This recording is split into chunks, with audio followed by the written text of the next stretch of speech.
तो हमारे पास जो सॉल्यूशन होता है डैम्प्ड इलेक्ट्रिकल ऑसिलेटर की डिफरेंशियल इक्वेशन का, वो हमारे पास वैसा ही होता है जैसे डैम्प्ड मैकेनिकल ऑसिलेटर के केस में हमारे पास x की वैल्यू होती है। तो वहाँ पे हम x लेते हैं वेरिएबल क्वांटिटी, और डैम्प्ड इलेक्ट्रिकल ऑसिलेटर के केस में हम q जो है वेरिएबल क्वांटिटी यहाँ पे लेते हैं। बाकी एक्सप्रेशन हमारे पास सेम होता है, लेकिन मैकेनिकल ऑसिलेटर के केस में b की वैल्यू कुछ और होती है और इलेक्ट्रिकल ऑसिलेटर के केस में b की वैल्यू कुछ और होती है। तो 3 तरह की डैम्पिंग हमें मैकेनिकल ऑसिलेटर के केस में देखी थी कि जब b square is greater than omega nought square हमारे पास होता है तो उसको हम हैवी डैम्पिंग बोलते हैं। और अगर इलेक्ट्रिकल ऑसिलेटर लेते हैं हम तो b स्क्वायर हमारे पास जो r/4l स्क्वायर यहाँ पे बनता है, क्योंकि b की वैल्यू इलेक्ट्रिकल ऑसिलेटर में r/2l हमारे पास होती है। और उसी तरह से हमारे पास जो ओमेगा नॉट स्क्वायर की वैल्यू है वो हम 1/LC देते हैं इलेक्ट्रिकल ऑसिलेटर के केस में। और जैसे ग्राफ हमने मैकेनिकल ऑसिलेटर के केस में x के लिए लिए थे तीनों तरह की डैम्पिंग के लिए, सेम ग्राफ हमारे पास तीनों तरह की डैम्पिंग जो इलेक्ट्रिकल ऑसिलेटर में भी हमारे पास होती है, तो वैसे ही ग्राफ हमें यहाँ पे देखने को मिलते हैं। तो जिसमें ऑसिलेशन हमारे पास शो हो रही है और जिसमें जो एम्पलीट्यूड है वो with respect to time decrease करता है, वो हमारे पास लाइटली डैम्प्ड ऑसिलेटर का केस है।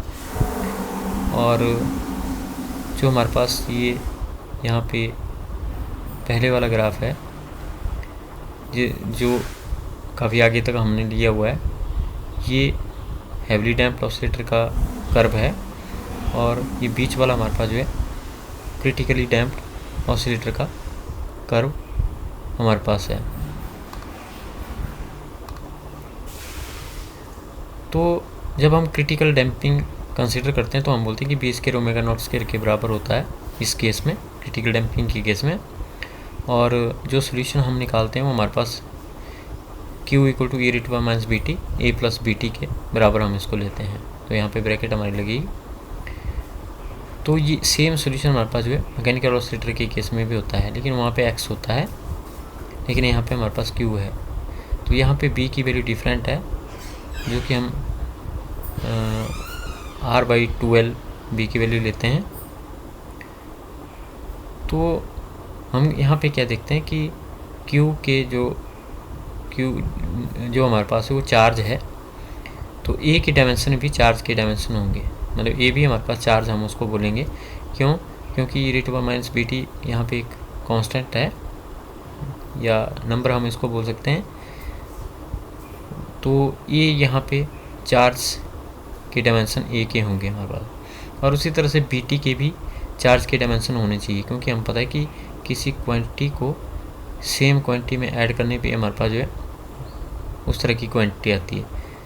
जैसे मैं बोल रहा हूँ कि Q चार्ज है तो A भी चार्ज होगा और BT भी चार्ज होगा। तो इसको चार्ज बनाने के लिए हम बोलेंगे कि B के डायमेंशन जो है करंट के होने चाहिए, क्योंकि हम क्या बोलते हैं कि I × T = Q। तो इसलिए B के डायमेंशन जो है करंट के डायमेंशन हमारे पास होंगे। फिर तीसरा केस हमारे पास जो लाइट डैम्पिंग का होता है, तो लाइट डैम्पिंग के केस में b² = ओमेगा नॉट स्क्वायर हमारे पास होता है। तो इसलिए Q हमारे पास जो बनता है वो U0 e⁻ BT cos of omega nought dash T - 5। तो ये भी सेम एक्सप्रेशन है जो हमने मैकेनिकल ऑसिलेटर के केस में लिया था, लेकिन वहाँ पे x था, यहाँ पे हम Q लेते हैं। तो बोलता है इस केस में हमारे पास जो ओमेगा नॉट डैश होता है उसकी वैल्यू हम 2πf0 डैश उसको जो है लिख सकते हैं। तो इसलिए f0 डैश हमारे पास कितना होता है ओमेगा नॉट डैश बाई 2π। तो ओमेगा नॉट डैश की वैल्यू हमारे पास ओमेगा नॉट स्क्वायर - b² होती है डिवाइडेड बाई 2π। तो अगर यहाँ पे हम ओमेगा नॉट की वैल्यू 1/LC पुट करें ओमेगा नॉट स्क्वायर की वैल्यू, और यहाँ पे b की वैल्यू r/2l पुट करें, तो ये हमारे पास f0 डैश है, ये हमारे पास 1/2π √ 1/LC - r² हमारे पास बनेगी। तो जैसे कि मैंने बताया कि बुक में हमारे पास सिर्फ मैकेनिकल ऑसिलेटर का जितना भी मैथमेटिक्स है वो दिया हुआ है। तो अगर हमें इलेक्ट्रिकल ऑसिलेटर का भी वैसा ही सेम मैथमेटिक्स हमने यहाँ पे निकालना है, तो हम क्या करेंगे, वही एक्सप्रेशन फॉलो करेंगे जो हमने मैकेनिकल ऑसिलेटर के केस में लिए हुए हैं, लेकिन वहाँ पे x की जगह q हमारे पास होगा और b और ओमेगा नॉट स्क्वायर की वैल्यू हमारे पास यहाँ पे डिफरेंट होगी। तो फिर हम बात करते हैं कि हम a1 और a2 जो कांस्टेंट होते हैं उनको कैसे निकालते हैं, determination of a1 and a2। तो क्वेश्चन एक बार पेपर में आया हुआ है। तो हम किन कांस्टेंट की बात कर रहे हैं, वो हम बात कर रहे हैं जो हमने चार्ज की इक्वेशन डैम्प्ड इलेक्ट्रिकल ऑसिलेटर की निकाली हुई है। तो यही सेम इक्वेशन हमारे पास जो मैकेनिकल ऑसिलेटर के केस में भी होती है, वहाँ पे हमारे पास यहाँ पे x होता है। तो इसलिए दोनों के लिए हमारे पास जो है a1 और a2 की वैल्यू हमारे पास सेम ही होगी, चाहे वो हमारे पास चार्ज है चाहे वो हमारे पास डिस्प्लेसमेंट है। तो a1 और a2 को हम कैसे निकालते हैं, इनको हम इनिशियल कंडीशंस का यूज़ करके निकालते हैं। अब इनिशियल कंडीशन हमारे पास क्या है, हमें मानते हैं कि मान लो t = 0 पे जो ऑसिलेटर है वो हमारे पास एक्सट्रीम पोजीशन के ऊपर है, मतलब x की वैल्यू a0 है। तो अगर वो एक्सट्रीम पोजीशन के ऊपर है तो हम मान लेते हैं कि वो इनिशियल सिचुएशन है हमारे पास, तो t उस केस में हम 0 लेंगे। और जब t = 0 मतलब इनिशियल सिचुएशन है हमारे पास, तो उस केस में वेलोसिटी भी 0 होगी, dx/dt भी 0 होगा। क्यों?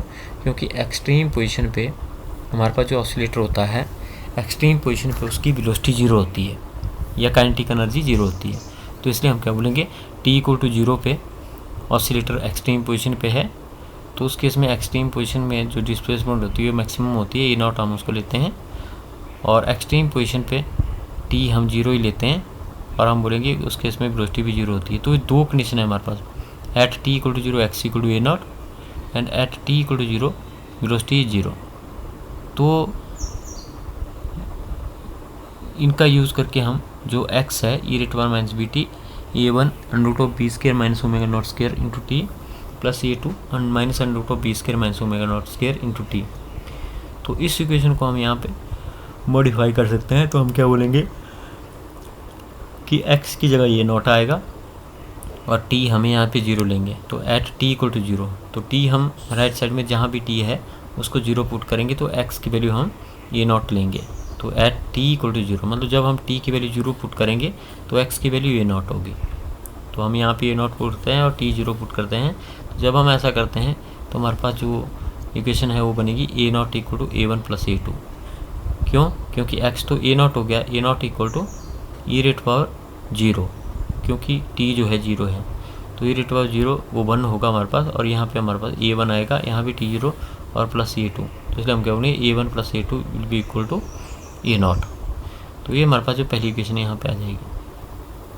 फिर हम बोलते हैं कि जो वेलोसिटी है वो भी 0 होती है एक्सट्रीम पोजीशन पे, तो dx/dt वेलोसिटी होती है। तो पहले हम, हमारे पास x है तो पहले हम dx/dt निकालेंगे, फिर हम t जो है 0 लेंगे, और जो हमारे पास वेलोसिटी है उसको भी 0 लेंगे, क्योंकि एक्सट्रीम पोजीशन की हम बात कर रहे हैं।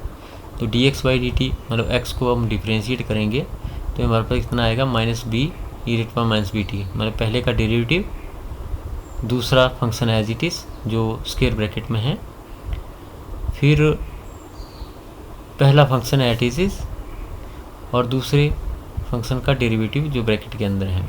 तो जब हम ऐसा करते हैं तो ये हमारे पास बन जाएगा -b e⁻ bt, मतलब पहले का derivative into second as it is, और सेकेंड हमारे पास है a1 e⁻b² - ω02 t plus a2 e⁻√b² - ω02 t।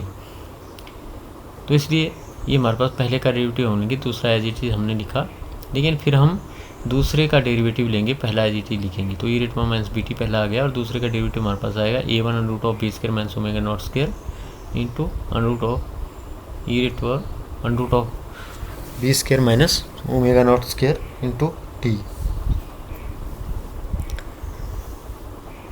तो उसी तरह से हमारे पास जो यहाँ पे दूसरी वाली टर्म है इसका भी हम डेरिवेटिव लेंगे तो ये हमारे पास हो जाएगा minus A2 under root of B square minus omega nought square into E rate power minus under root of B square into T. तो ये हमारे पास यहाँ पे बन जाएगा minus B E rate power minus B T into A1 under root of E B square minus omega nought square into T minus B into E rate power minus B T A2 E rate power minus B square minus omega nought square into T plus of, मतलब हमने क्या किया यहाँ पे E rate power minus B T हमने दोनों में ही common लेना है।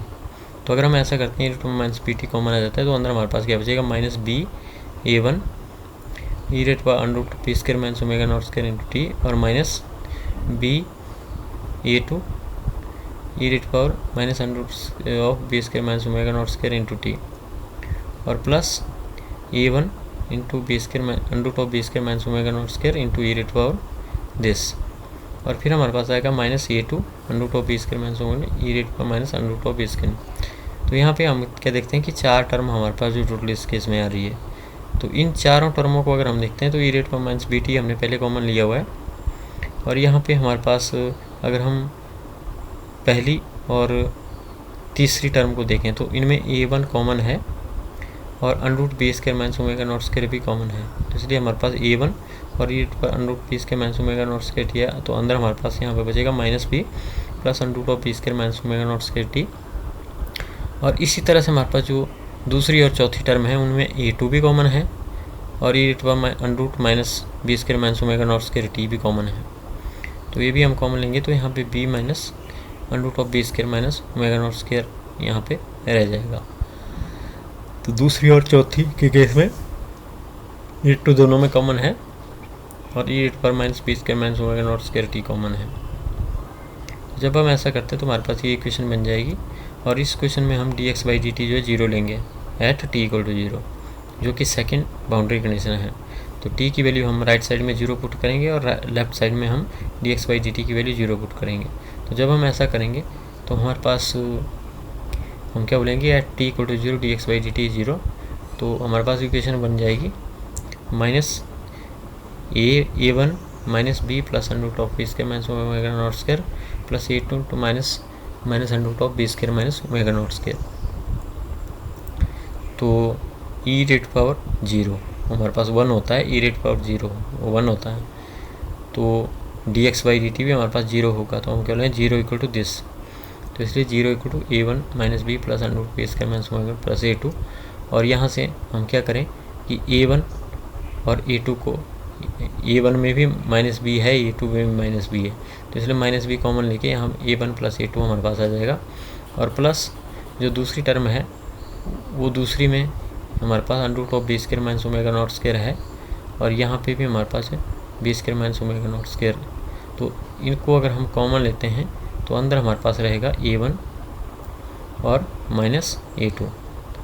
तो फिर हम क्या करते हैं A1 माइनस A2 यहाँ पे निकालते हैं, तो A1 माइनस A2 हमारे पास निकलता है वो B divided by under root of B square minus omega nought square A nought हमारे पास निकलेगा। और अभी हमने पीछे किया था कि A1 प्लस A2 जो है A नॉट होता है, जो पहली कंडीशन से हमारे पास आया था। तो दोनों को अब हम ऐड और सब्ट्रैक्ट करेंगे तो हमारे पास A1 और A2 यहाँ पे निकल जाएगा। तो A1 हमारे पास बना A nought by 2 1 plus B divided by under root of 1 B square minus omega nought square. उस तरह से A2 भी सेम हमारे पास बना A nought by 2 1 minus B divided by under root of B square minus omega nought square. तो बोलता है कि दोनों इक्वेशन हमारे पास सेम होगी इलेक्ट्रिकल ऑसिलेटर के लिए भी और मैकेनिकल ऑसिलेटर के लिए भी। फ़र्क सिर्फ B की वैल्यू को और ओमेगा नॉट की वैल्यू का फर्क रहेगा। इलेक्ट्रिकल ऑसिलेटर के केस में B होता है R/2m और मैकेनिकल के केस में होता है R/2m और इलेक्ट्रिकल के केस में होता है R/2l। लेकिन ओमेगा नॉट स्क्वायर S/m होता है मैकेनिकल सिस्टम के केस में, और ओमेगा नॉट स्क्वायर 1/LC होता है इलेक्ट्रिकल सिस्टम के केस में। फिर हम जो डैम्पिंग है उसका यूज़ करते हैं फॉर डिजाइनिंग गैल्वेनोमीटर। तो गैल्वेनोमीटर हमारे पास एक ऐसी डिवाइस होती है जिससे कि हम करंट की डिफ्लेक्शन को नोट करते हैं और किस सर्किट में कितना चार्ज फ्लो रहा है, जिसको हम करंट ही बोलते हैं। बोलता है it consists of a coil suspended with the help of a phosphor bronze wire between the pole pieces of a magnet. तो गैल्वेनोमीटर में हम जो है एक कॉइल लेते हैं जो कि फॉस्फोर ब्रोंज की हेल्प से हमारे पास जो है सस्पेंड की वहाँ पे की होती है, और हमारे पास इसको हम दो मैग्नेट के पोल्स के बीच में इस कॉइल को रखते हैं। तो इस कॉइल की जो मैग्नेटिक फील्ड है, जब हम इसमें से करंट पास करते हैं तो वो मैग्नेटिक फील्ड जो इलेक्ट्रोमैग्नेट हैं उन मैग्नेटिक फील्ड से एक तरह से यहाँ पे ओवरलैप करती है, और उस वजह से ये दोनों मैग्नेटिक फील्ड का यहाँ पे जो हमारे पास वैल्यू है वो दोनों के केस में हमारे पास जो है डिफरेंट होती है। और जब इस कॉइल को हम फॉस्फोर ब्रोंज की हेल्प से पोल पीसेस के बीच में रखते हैं तो जो कॉइल होती है उसमें डिफ्लेक्शन होती है, क्योंकि उस कॉइल में भी मैग्नेटिक फील्ड की हमारे पास जनरेशन होती है, और कॉइल की मैग्नेटिक फील्ड जो है अप्लाइड मैग्नेटिक फील्ड के साथ इंटरेक्ट करती है, जिससे कि उसकी जो हमारे पास नीडल है जो कॉइल के साथ हमारी अटैच है उसमें हमें जो है ऑसिलेशन इस केस में देखने को मिलती है।